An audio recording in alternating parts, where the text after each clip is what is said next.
Stay in the amateur game as long as you can, as long as much and get as much as you possibly can learn from it. Like the time you'll know when it's time to go pro. But a lot of these actually got go ask a lot of these fighters now. Ask them how many are actually taking care of their taxes, and then they're getting pushed faster these days. They're not waiting to 20, 30 fights to put a title on the kid these days. So he can really box, but at the same time those shots he's boxing you with, they're stinging.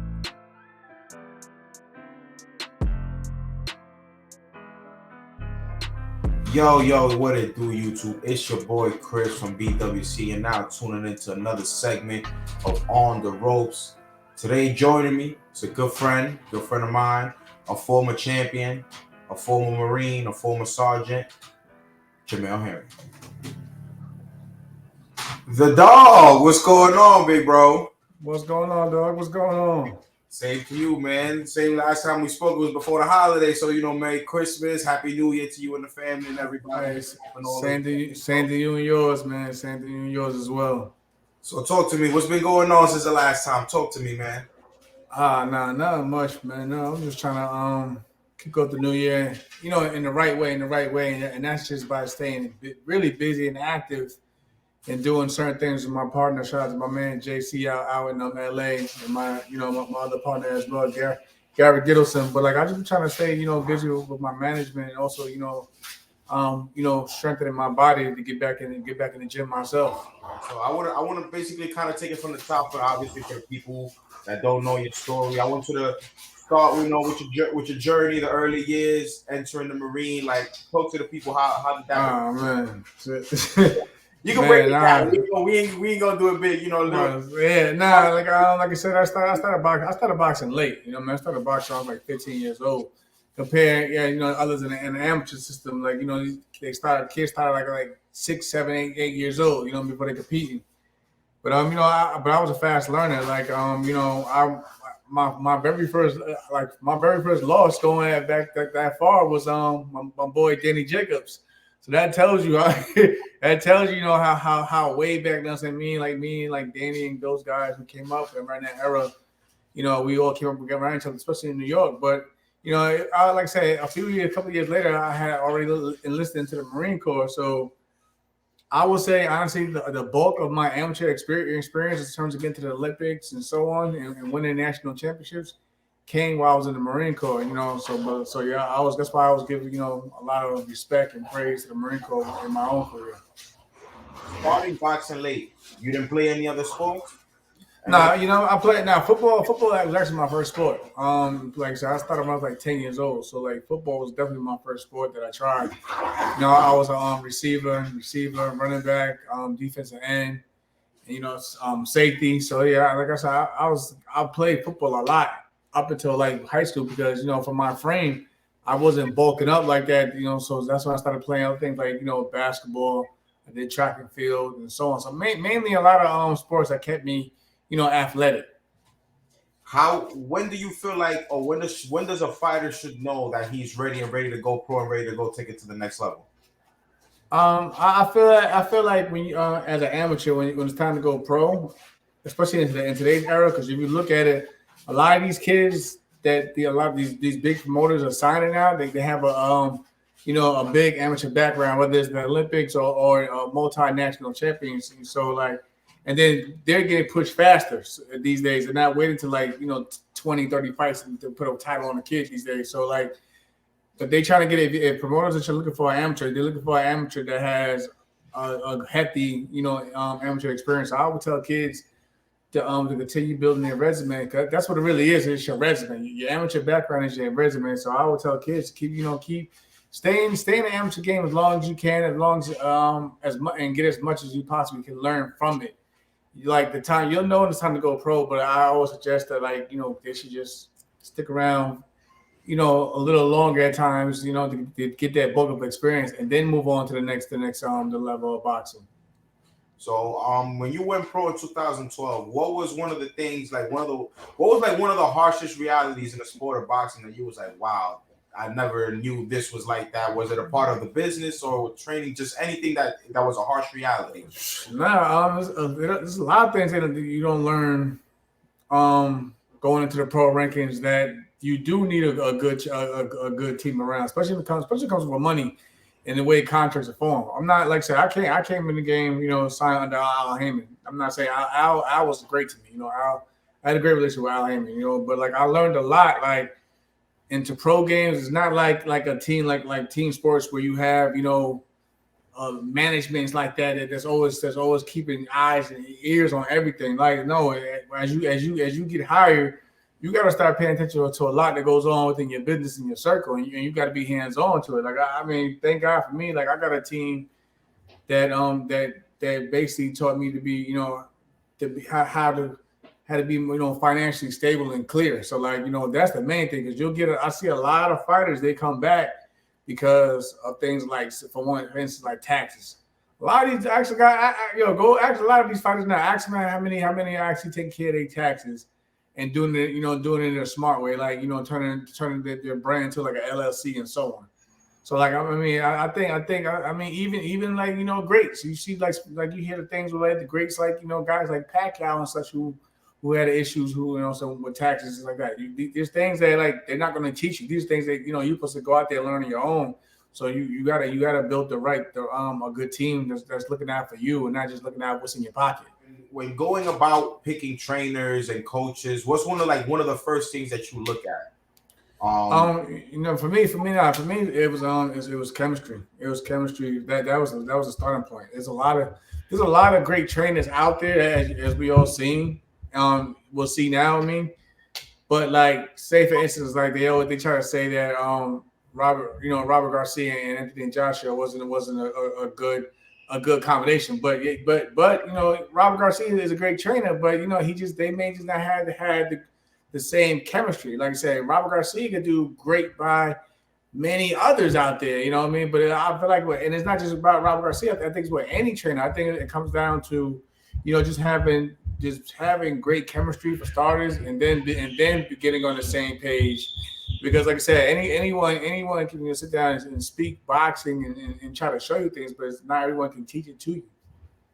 And then Bomac, how did that relationship with you and Bomac happen to him being your trainer? And then how is it working with a guy like Bomac and picking the brain of Bomac and dealing with a guy, obviously like Terrence Crawford? Like, what did you learn from those two big guys, obviously? I know, man. I learned a lot. I mean, those two helped me get to be, becoming a world champion. So those two guys who I still, love and respect to this day. Bo was really a student in the game.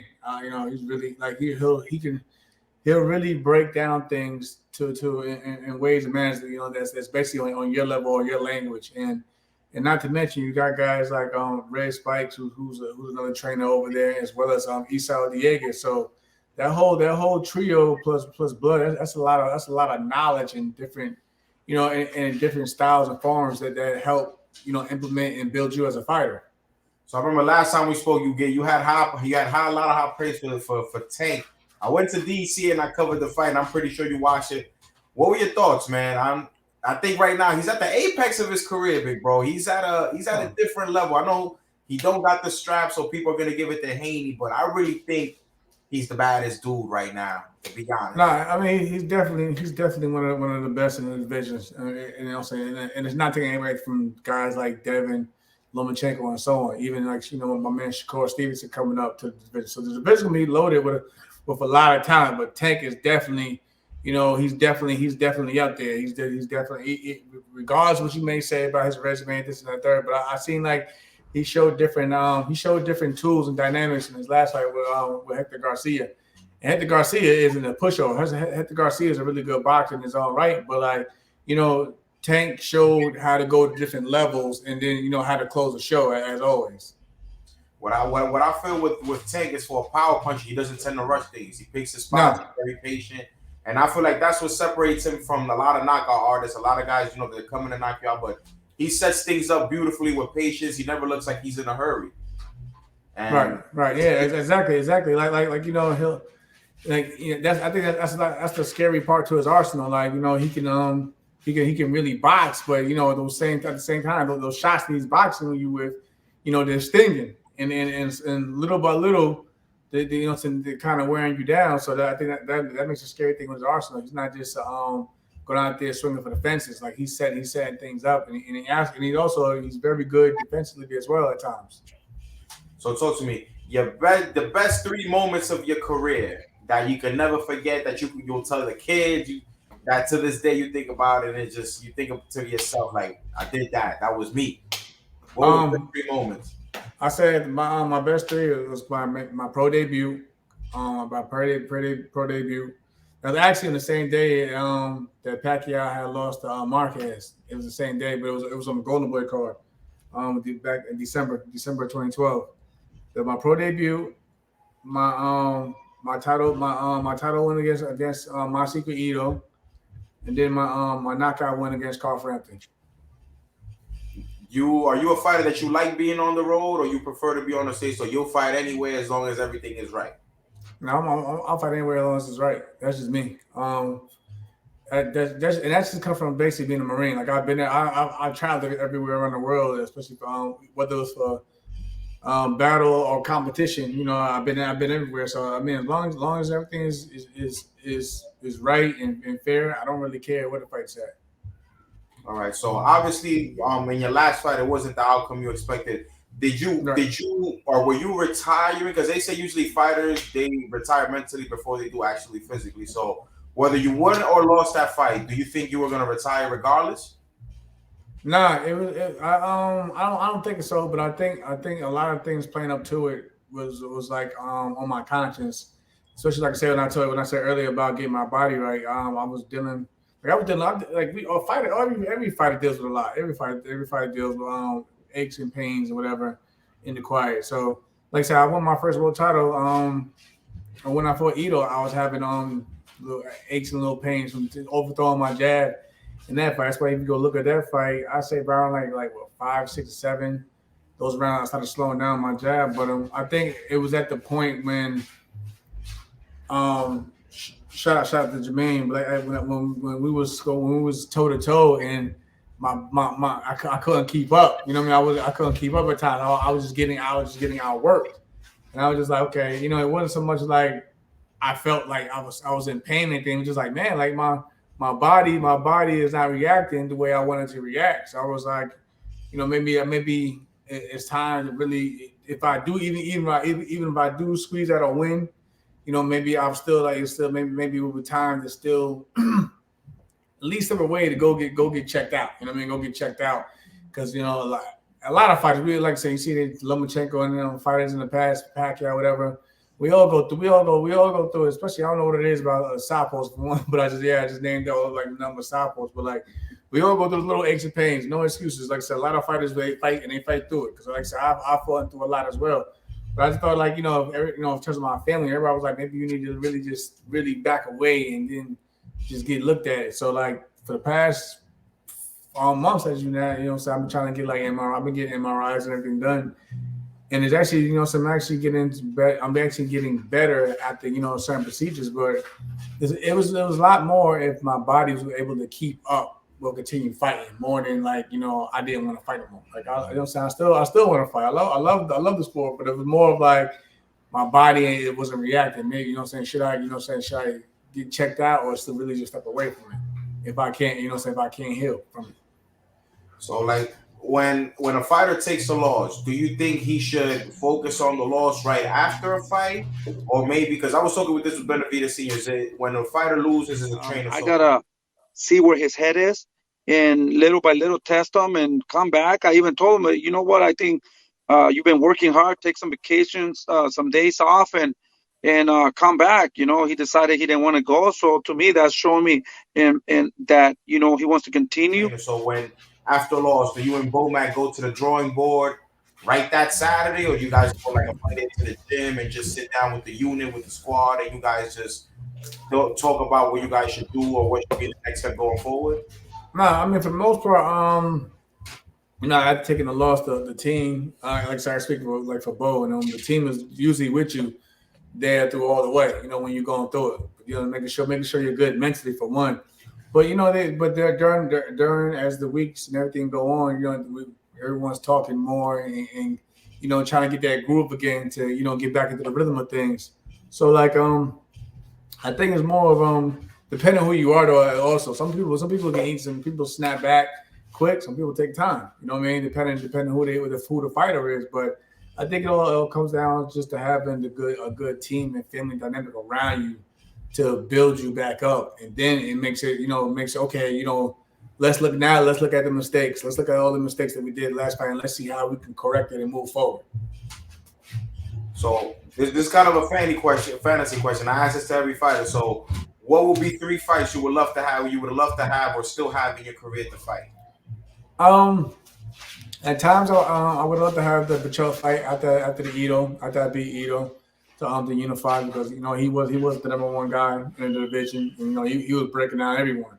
So shout out to Miguel Pacho. Also, I would like to fight Oscar Valdez after the Frampton fight or whatever as well. When he got the win over, because he got the big win over Pacho. So shout out to Oscar Valdez. So but for my third one, I don't know. I think I still want to. I was actually in the sweepstakes at one point during the whole mix-up, between Devin Haney's team and Cambosa's team, and it was basically my name was mentioned about, just so if the fight didn't happen, they was gonna throw my name in the hat, whatever. So I guess I would say that fight, just because it was basically majority of the world, the titles in the line for that fight. I gotta put you one time on a hot seat, big bro. So I know you see the fights that have been made, man. We got Inoue Fulton. We talked about that because at the time we talked about it in December, it was a rumor, but now it's semi-official. Both guys have agreed. They're just looking for the Durham in the spring. It's gonna be in Japan. Talk to me about that. What do you think about that? That's a good fight. And I give my man Cool Boy a chance, because on his part, and I love Inoue. Like I said, I covered his last fight, matter of fact, on commentary. So they say it's a great fight for both, but they all have their different dynamics and tools. Yes, of course, majority is going to obviously side. Say Inoue has the advantage, not just because it'll be in Japan, but because of his accolades and so on, and respectfully so. But I don't think it's an easy fight. It's definitely not an easy fight for either or, in my opinion. But like I said, again, I gotta look back. Because I can really dive into it for my own reasons. I gotta see if Inoue has ever fought anyone with that type of style to begin with. You know what I mean? Because like I said, it's a Cool Boy. He's slick. He's a slick shot boxer. We've seen Inoue put down a lot of great fighters with different styles, but I can't remember anyone with the same style as a Cool Boy. So we got now Plant Benavidez, 25th. Oh no, Caleb on one. My man Caleb on one right now. I feel like they not giving a shot. Like, I like both fighters. I feel like they completely overlooking it. I don't know, man. One last time, my man, like I said, David's a good ass fighter too. When last time he fought? He fought David Lemieux, I want to say sometime November, a couple months ago.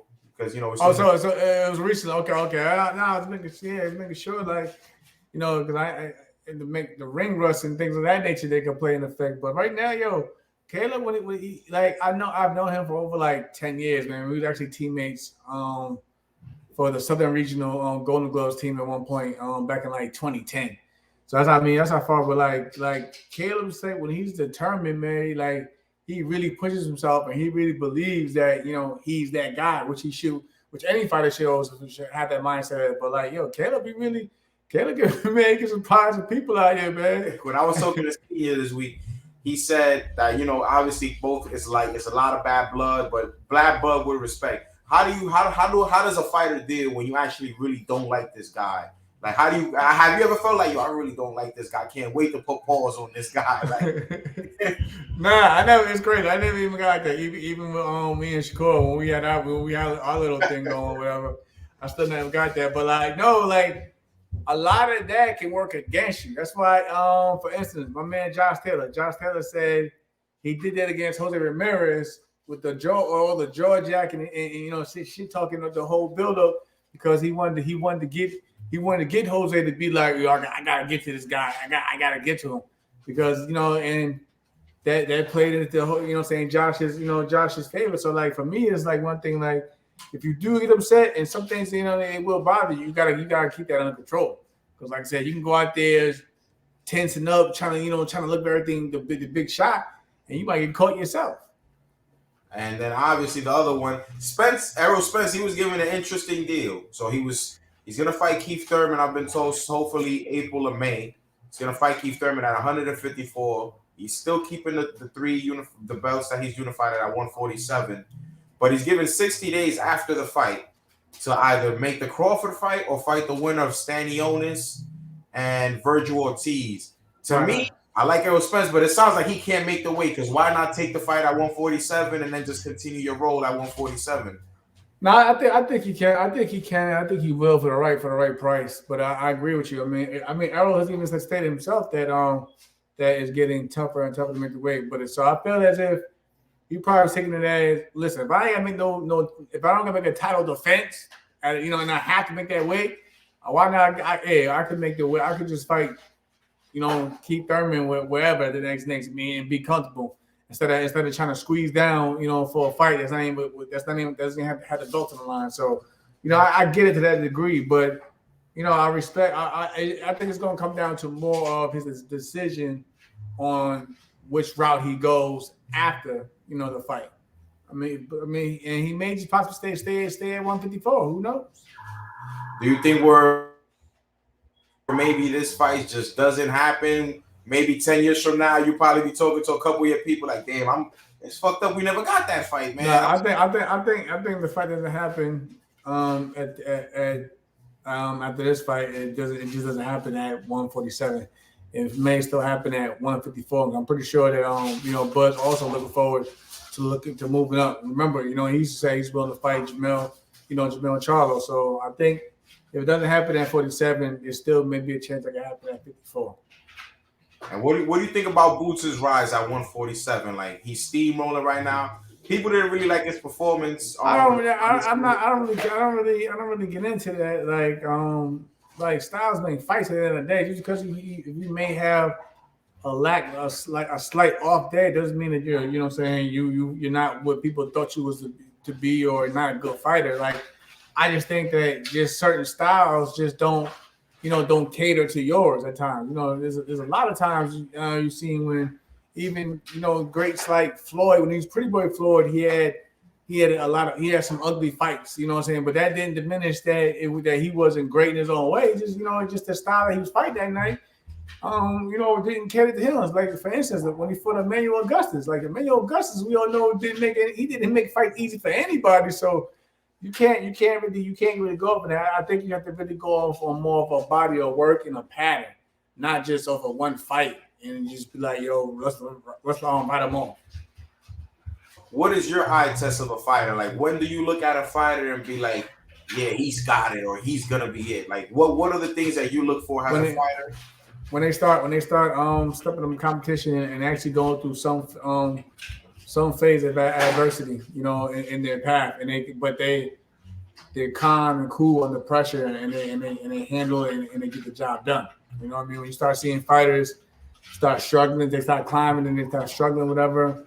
But it's normal. Sometimes you will struggle here and there, but when they start struggling, they're making excuses on why the fight played out the way it did instead of just taking it head on and willing to go back to the drawing board and learn. Because sometimes when the fighter is arrogant like that, they're just stuck in their ways, and you can't teach them much after that. They just think they know everything, and they're gonna stick to doing that same thing until they get knocked off. So obviously, you were in the ring with Shakur Stevenson. And obviously, they label him into the almost, and they put him on the Hall of Fame pedestal almost already. Are you buying the hype? Obviously, you've been in the ring with him. What is something that he does so well that you were like, whoa, he's his ring IQ. His ring IQ is his best weapon, his best tool. I mean, like I said, like I had a longer reach, height, and everything, and I'll be standing right in front of him, but I just couldn't get to him. Because his eyes are sharp. He's always pinpoint, lasered in on everything that you're doing, from body language to everything. And like I said, he keeps a great poker face on. I remember in a meeting for the Oscar Valdez fight when he fought Oscar Valdez next, and they asked him, who was at that point in time at least, who was the hardest person that hit him, and he said that I did, but I ain't believe him because it was like, if I did hit him with the force he said, he didn't show it. You know what I mean? Like I said, he kept it cool under pressure. So that's what I mean. But like, you may sting him with something, but he's not gonna let you show it, and it might throw you off at times. Obviously, where people tend to question his power, is the power good enough, or no, it's respectable. It's respectable power. Like I said, like he'll catch your attention. You know what I'm saying? He'll catch your attention. But I get what people may say, but like he'll get your attention. And I mean, he at least got mine to where like he cut my face open. You know what I mean? That night to where the referee stopped it off the cuts, whatever. But like I said, like at the end of the day, TKO KO is still a KO. So like I said, if he can cut you up or whatever, or you know what I mean, whatever, he'll do it. I think for the most part, it just people probably get upset with that activity because, like I said, he can get on if he can get on the roll and he can be very accurate. I think people just want him to just be a little bit more active at times. But like I said, the power is there. He got respectable power. I feel like right now nobody wants to fight him right now. And I feel like every fighter goes through that phase whether when they're rolling hot or when they're rolling low. And fighters tend to, move out the way, not to fight you at the moment. You now being a free agent, when you retire, you become a free agent completely. No. Sometimes, sometimes still in top rank. You can sit there and say, I'm not saying like with my situation, but like there's times when fighters try to do that route, but they still like their contract. They may have stipulations in it where it just when you stop, it just goes on. It just freezes. It don't. The clock don't start, it just stops right there until you decide if you want to come back. Because a lot of fighters are prone to, wanting to come back. But I'm just saying, like, you'll never, I mean, because that was the case, if that was the case, you see a lot of fighters retiring just to be a free agent and to go elsewhere. So last time we spoke, you were at if I'm not mistaken, you said 60-70%. Your last fight was at 135. You've been at 130 for the majority of your career. You're going to jump into the 135 pool when you come back, or you're going to jump into the 130 pool? No, and I said it respectfully. And there's nothing against like not wanting to. It's just that like one man has all the belts, and there's a line. You know what I mean? There's a line. Like you're not jumping ahead of line with especially with these names that's already in line. You know what I'm saying? Trying to get there. So it's like. I'd rather go where at least it's a little bit more open and more freedom at it, which is I can still like say at 130. Like you see me out. I don't get heavy. Like it's been a minute. So I don't put on a ton of weight where I can't get back in the ring. But like for me, 135 man, it's tight. It's tight unless you somebody get like in a tank sweepstakes. You're not, you know what I'm saying? You're not gonna get that major payday that you really want. What's one of the hardest, or what was one of the things that you hated like during training camp to do? Like was it a certain workout, or just something like, I hate this shit? No, it's some people don't like certain things. What was one of your things like, I just do it if it's part of my job? But you know what? There was a lot of workouts. My man Jimmy Belt, somebody strength coach, my old strength coach, he used to always have us do like this crazy workouts with Bud Crawford and them, but it was like a lot of workouts. I'm like, yo, why are we doing this, man? Like there's other substitutes for to work this joint, work this muscle. But it was like, man, he didn't care. Like everything for him had a method. But it got the job done. But like, man, there's a lot of. For me, it was a lot to deal with, cardio and plyometrics. But you know what I'm saying? In the end, it all pans out. So do you got a tunnel vision plan? So if I'm not mistaken, you'll be 38 this year. Not to put you on blast. On the end of the year. End of the year. So what do you want to do? You want to rock out? I just want to see, like I said, how my body's at. Like I said, a lot of things hit people differently. Like I'm seeing people coming back left and right. I'm like, damn, all right, let me see how this works out for everyone. But I just think it's one thing you just gotta know yourself. Like if it don't work out, it don't work out. It's no love lost. I did what I did. But if I can, I'm saying, then why not? That's just me. How long do you think a fighter or how does a fighter should figure out his identity, or should it be something that should be represented to him?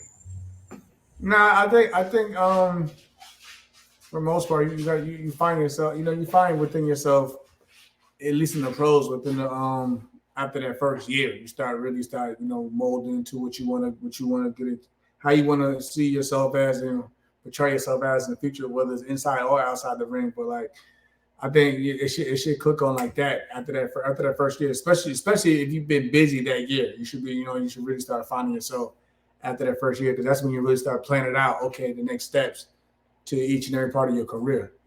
I need your top 5 pound for pound. I know that's always in a thing for fighters, but I need your top 5 pound for pound right now. Yeah. I gotta put NOA on. I'm put the guys like, that don't get the most respect at times. Like you gotta put the guys that's like NOA who's undisputed, Jamel Charlo, Devin Haney. You gotta put them up there. Of course, Bud Crawford. I even throw a guy like Bevo up there, you know what I'm saying? But then you got like Errol Spence, and so I can go on, like I said, on and so on and so on. There's a lot of names I can pick, but like those just fight, not even in certain order, but like just certain fighters that have done spectacle things in terms of like, I don't care what you say, especially in this day of boxing, it's still hard to try to negotiate to get every belt out there and stay motivated on trying to do it and accomplishing it. So you gotta give those guys those credit, because at the end of the day, they're still stepping up to fight the better competition instead of the guys like you have who are belt holders, but they fighting guys that you don't really care afford to see. But they may be popular and they may sell tickets, so it doesn't matter. So if this was going to be for the youth. Obviously, you went pro, had a successful career. What's the message that you got to the youth trying to make it to boxing, be a world champion, maybe when they're second guessing their career? What's the message of motivation that you could give to the youth to uplift them? Maybe they don't got that guy in their corner. You being a professional, taking to big heights, so you actually have the qualifications to speak on those kind of things. No, I was telling them, just stay grounded. You know what I'm saying? And form a circle, a team around it that you can trust to all the way to through thick and through all the bullshit and whatever, because as you're going along the way, sometimes you might start getting people that you're not familiar with that is tag-alongs, but you don't know it because you live it. Everything's going good, but like it's gonna be a point in time where you're gonna see who your real ones. You know what I mean? At the end of the day, even if it's a small circle, so you gotta keep good energy around you. And and more importantly, with those who are in the gym trying to take it to the next level in their careers, trust and believe in your team. If that chemistry isn't there anymore, sometimes you might have to look out for yourself and better you, but at least give your team a chance to help and build you and mold you into a champion. Oh man, big bro, I appreciate your time. Always looking out, man of your word. I appreciate you 1,000%. Whenever you get back in the ring, let me know where you at. I'ma slide on you like a dancer. I gotta watch you in the ring again. So I appreciate you for giving me the time and opportunity once again, big bro. I appreciate it. I'm gonna send you the link when the full video's out, big bro. So all right, bro. You take care out there, bro. God bless. All well to the family. All right, we'll see each other soon. For sure. All right.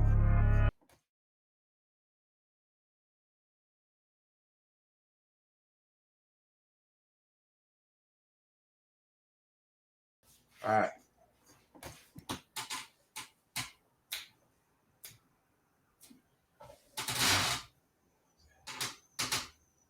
I'm like that, nigga. I'm like that.